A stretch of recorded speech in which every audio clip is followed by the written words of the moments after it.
தமிழக மக்கள் அனைவருக்குமே வணக்கம். அனைவருமே ஆர்வத்தோட வெயிட் பண்ணிட்டு இருக்கக்கூடிய இந்த பொங்கல் பரிசு தொகுப்பு மற்றும் ரொக்க பணம் பத்தி தான் இந்த ரேஷன் அட்டைதாரர்களுக்கு நம்ம பார்க்க போறோம். எப்போ இருந்து கொடுக்க போறாங்க? என்னென்ன நமக்கு கிடைக்க போகுது? ரொக்க பணம் கிடைக்குமா? கிடைக்காதா? யாருக்கெல்லாம் கொடுக்க போறாங்க? அப்படின்ற விரிவான தகவல் பத்தி தான் இப்ப பார்க்க போறோம். வீடியோக்கு போறதுக்கு முன்னாடி ஃபர்ஸ்ட் டைம் இப்பதான் நம்ம சேனலை பாக்குறீங்க அப்படின்னா மறக்காம ஒரு லைக் பட்டனை தட்டி விட்டுருங்க. ஆல்ரெடி பார்த்துட்டு இருக்க வியூவர்ஸா இருந்தீங்கன்னா கமெண்ட் பாக்ஸ்ல ஹாய்ன்னு சொல்லிட்டு போங்க. அட்லீஸ்ட் முடியாச்சும் ஒரு லைக் பட்டனை தட்டி விட்டுருங்க. இப்ப வாங்க வீடியோக்குள்ள போயிடலாம். தமிழகத்துல பொங்கல் பண்டிகை அப்படின்னாவே அரசு அறிவிக்கக்கூடிய பரிசு தொகுப்பு பற்றி தான் மக்கள் மத்தியில பெருமளவுல பேசப்பட்டு வந்துட்டு இருக்கும். ஒரு மாதத்திற்கு முன்னாடியே அதை போலவே பாத்தீங்கன்னா கடந்த 2 வருஷமா பாத்தீங்கன்னா நமக்கு பொங்கல் பரிசு தொகுப்புடன் ரொக்க பணம் அப்படின்றதும் கொடுத்துட்டு வந்திருந்தாங்க. ஆனா 2025ஆம் ஆண்டுல இந்த ரொக்க பணம் அப்படின்றது வழங்கப்படவே இல்லை. ஏன்னா நிதி பற்றாக்குறை ஏற்பட்டதன் காரணமாக வழங்கல அப்படின்ற மாதிரி சொல்லியிருந்தாங்க.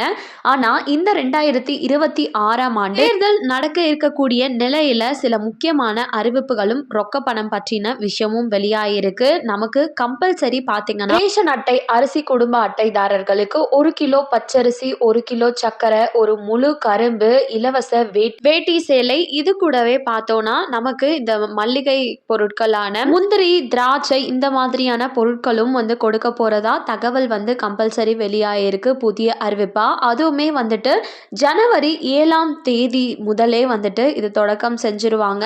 அதை தொடர்ந்து 2 நாட்கள், அதாவது ஜனவரி 9ஆம் தேதி வரையுமே இந்த பொங்கல் பரிசு தொகுப்பு வழங்கப்படும் அப்படின்னும் இதற்கான டோக்கன் விநியோகம் அப்படின்றது ஜனவரி முதல் வாரத்திலே வழங்கப்படும் வீடு வீடாக சென்று அப்படின்றதையும் அறிவிச்சிருக்காங்க.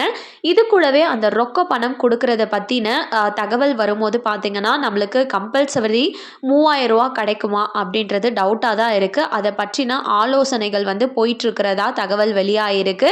மேபி இந்த டிசம்பர் அடுத்த வாரத்துல ரொக்க பணம் அறிவிப்பு வெளியாகும் அப்படின்னு எதிர்பார்க்கப்படுகிறது. அப்படி வரதா இருந்தாலுமே கம்பல்சரி 3000 ரூபாய் கொடுக்கிற மாதிரியான அறிவிப்புகள் வெளியாகும் அப்படின்னும் எதிர்பார்க்கப்படுது. யாரெல்லாம் இந்த பொங்கல் பரிசு தொகுப்புக்கு பதிலா பணம் கொடுத்தாவே எங்களுக்கு போதுமானது அப்படின்னு நினைக்கிறவங்க கமெண்ட் பண்ணுங்க. இந்த பொங்கல் பரிசு தொகுப்பை பத்தி நீங்க என்ன நினைக்கிறீங்க அப்படின்னும் கமெண்ட் பாக்ஸ்ல சொல்லிட்டு போங்க. போன வருடம் இலவசமா வேட்டி சேலைகள் வழங்கினாங்க, அது உங்களுக்கு கிடைச்சதா இல்லையா அப்படின்றதையும் கமெண்ட்ல சொல்லுங்க. மேலும் இது போல அரசாங்கம் அறிவிக்கிற அனைத்து உண்மை அப்டேட்களையும் உடனுக்குடனே தெரிஞ்சுக்க நம்ம சேனலை சப்ஸ்கிரைப் பண்ணிடுங்க. வீடியோ பயனுள்ளதா இருக்கு அப்படின்னு நினைச்சீங்கன்னா மறக்காம ஒரு லைக் பட்டனையும் தட்டி விட்டுருங்க. நிறைய பேருக்கு ஷேரும் பண்ணுங்க, அது மூலமா அவங்களும் பயன்படட்டும். தேங்க்யூ ஃபார் வாட்சிங்.